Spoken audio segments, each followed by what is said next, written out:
মাদানী ডাঙৰীয়াৰ কথাটো হ'ল যে তেওঁলোকে অসমখন এখন মুছলিম ৰাষ্ট্ৰ কৰিব খোজে।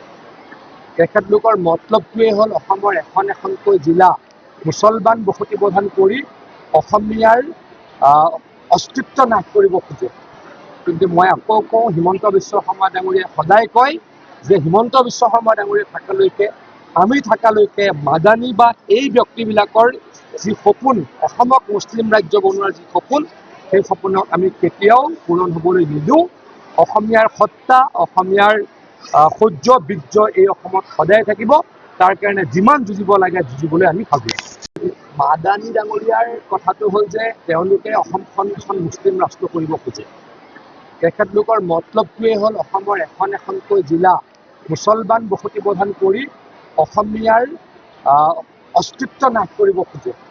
কিন্তু মই আকৌ কওঁ, হিমন্ত বিশ্ব শৰ্মা ডাঙৰীয়াই সদায় কয় যে হিমন্ত বিশ্ব শৰ্মা ডাঙৰীয়া থকালৈকে, আমি থকালৈকে মাদানী বা এই ব্যক্তিবিলাকৰ যি সপোন, অসমক মুছলিম ৰাজ্য বনোৱাৰ যি সপোন, সেই সপোনক আমি কেতিয়াও পূৰণ হ'বলৈ নিদিওঁ। অসমীয়াৰ সত্তা, অসমীয়াৰ সৌৰ্য বীৰ্য এই অসমত সদায় থাকিব। তাৰ কাৰণে যিমান যুঁজিব লাগে যুঁজিবলৈ আমি ভাবিম। মাদানী ডাঙৰীয়াৰ কথাটো হ'ল যে তেওঁলোকে অসমখন এখন মুছলিম ৰাষ্ট্ৰ কৰিব খোজে। তেখেতলোকৰ মতলবটোৱে হ'ল অসমৰ এখনকৈ জিলা মুছলমান বসতি প্ৰধান কৰি অসমীয়াৰ অস্তিত্ব নাশ কৰিব খোজে। কিন্তু মই আকৌ কওঁ, হিমন্ত বিশ্ব শৰ্মা ডাঙৰীয়াই সদায় কয় যে হিমন্ত বিশ্ব শৰ্মা ডাঙৰীয়া থকালৈকে, আমি থকালৈকে মাদানী বা এই ব্যক্তিবিলাকৰ যি সপোন, অসমক মুছলিম ৰাজ্য বনোৱাৰ যি সপোন, সেই সপোনক আমি কেতিয়াও পূৰণ হ'বলৈ নিদিওঁ। অসমীয়াৰ সত্তা, অসমীয়াৰ সৌৰ্য বীৰ্য এই অসমত সদায় থাকিব। তাৰ কাৰণে যিমান যুঁজিব লাগে যুঁজিবলৈ আমি ভাবিম। মাদানী ডাঙৰীয়াৰ কথাটো হ'ল যে তেওঁলোকে অসমখন এখন মুছলিম ৰাষ্ট্ৰ কৰিব খোজে।